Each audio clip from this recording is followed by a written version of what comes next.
Hello everyone, আমি মৌসুমি। আজকে আমি কাজে গেছিলাম, তারপর আমি চলে গেছিলাম কলেজে, কারণ আজকে ছিল আমার গ্র্যাজুয়েশনের রেজাল্ট। 3 বছর কাজ করে বিনা সাপ্লিতে গ্র্যাজুয়েশন কমপ্লিট করলাম। এর থেকে আনন্দের মনে হয় কিচ্ছু হয় না।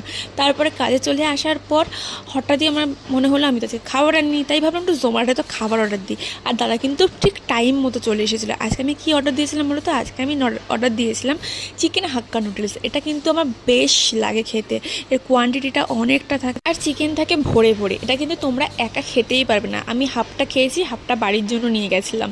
তারপরে আজকে ছুটির সময় স্যার আমাকে নিয়ে আসতে গেছিলো।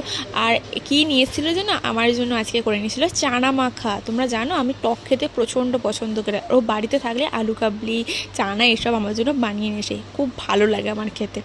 তারপর আমি বাড়ি চলে এসে একটু ফ্রেশ হয়ে নিলাম। আর জানো তো, যত দিন যাচ্ছে না আমার সেই কোমরের ব্যথাটা আরও বেড়ে যাচ্ছে। জানি না দাঁড়িয়ে থেকে কাজ করি বলে কিনা।